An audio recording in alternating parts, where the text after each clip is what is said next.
Let's bring in right now a senior member of that panel, Republican Congressman Mike Turner of Ohio. Mr. Chairman, thanks so much for being with us. I hope you don't mind. I want to get to SNAP and I want to get to the shutdown, but I've got so many questions I want to ask you. Can we do sort of like a PTI lightning round with you here? Sure.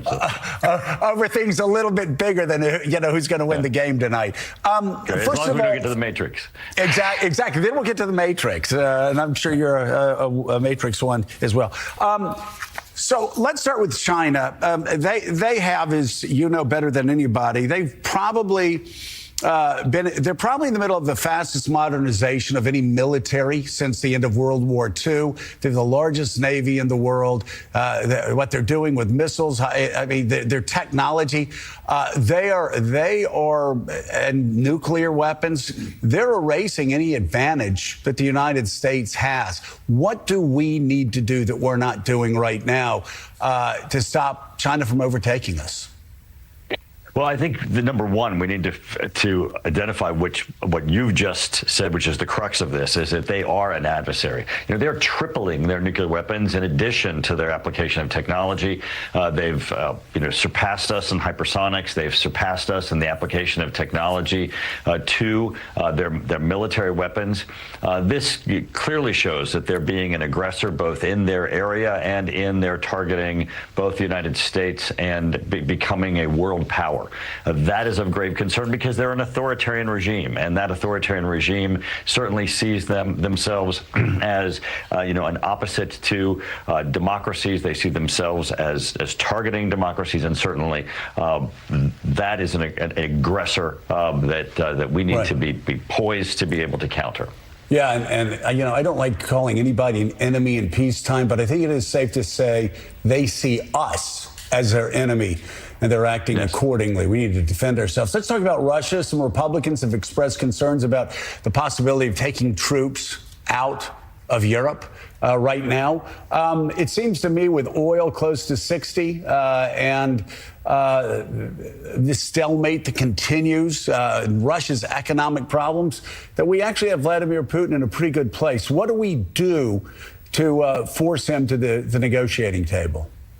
We need to immediately pass Lindsey Graham's and Brian Fitzpatrick's in the House's bill that would apply secondary sanctions, as you were just identifying, to be able to impact Russia's economy, to impact their energy-based economy, their oil exports.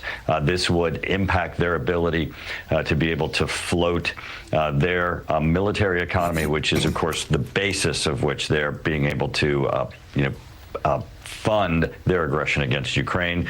And of course, we should not be pulling troops out of Europe, as you just indicated. Yeah. Let's talk now about obviously something that a lot of people have been discussing, and that is the blowing up of boats off of Venezuela. Rand Paul has expressed some concerns. I'll just say I'm certainly concerned from, just whether you want to talk about due process or whether you want to talk about whether that's really where our fentanyl problems are coming from or our problems with other major drugs. What should Republicans be doing in the House as it pertains to just randomly blowing up these boats? Well, everybody's very concerned. From our classified briefing that we had yesterday, everyone is very, very concerned, of course, about the drug trade and the impact in the United States, the deaths that have occurred, and impacting the flow of drugs into the United States. People are similarly very concerned about what the administration is doing with the deaths that are occurring, with the blowing up of the boats. Yesterday, there were not very good answers as to what is the standard, what is occurring with the designation of cartels as terrorist organizations. We understand that the structure of these cartels, and designating them as terrorist organizations makes sense. But what is the standard? What is occurring in this? How is it being determined as to how military force is being utilized and being applied in this situation? Mr. Chairman, did you get the answers that you were looking for yesterday, Mr. Chairman? No, and in fact, lawyers were supposed to be in the room. They were not. People were very frustrated in the information that was being provided. It was a bipartisan briefing, but people were not happy with the level of information that was provided, and certainly the level of legal legal justification that was provided. Yeah, you know, one of the things we always talk about on the show, other than the Matrix or baseball, we always talk about separating the signal from the ground noise. And I always say, like, the ground noise, for instance, is Donald Trump, like with Trump 2028 hats. He's doing that to, try to freak out Democrats and get the media working in overdrive. But the signal is when he tells reporters on Air Force One that he has the power to ignore the courts and send the Marines, the Army, the Air Force, the National Guard into any American city that he wants. How concerned are you about that?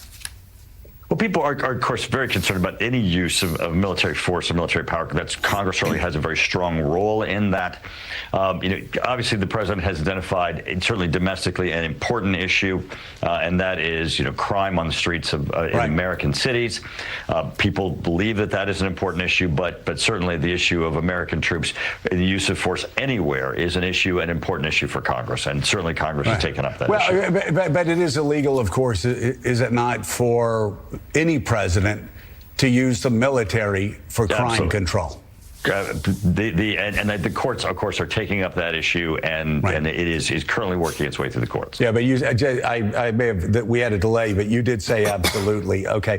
Let's move on to SNAP and the government shutdown. We have John Lemire here. Congressman, good to see you this morning. Let's talk about the shutdown. The House, of course, remains out, thanks to Speaker Johnson. The SNAP deadline arrives tomorrow, November 1st, and we believe 1.4 million Ohioans, 1.4 million residents of your state use this benefit. So please talk to us as to what you're hearing from your constituents who, some of whom in the days ahead may be going hungry. Right. This is a travesty. I mean, the House, as you know, passed a continuing resolution, a clean continuing resolution, sent it to the Senate. The whole fact that this drama is occurring and that the Democrat senators have continued, day in and day out, not to pass this bill that would put food on the table, that would put government back to work, is really a travesty. The negotiations continue and should continue, obviously on the important issues of health care, but to hold hostage real benefits to real families in Ohio is a travesty that should not happen. There's real functions of government that really need to get going again. People need to get back to work in the federal government. They need to pass this continuing resolution. They need to get government back to work. They need to pass this continuing resolution and stop this drama. Do most of your Republican colleagues agree with you, or a good number agree with you? That this needs to pass in the Senate? Absolutely. Yeah. All right. Republican Congressman Mike Turner of Ohio. Mr. Chairman, thank you so much for being with us. We greatly appreciate it.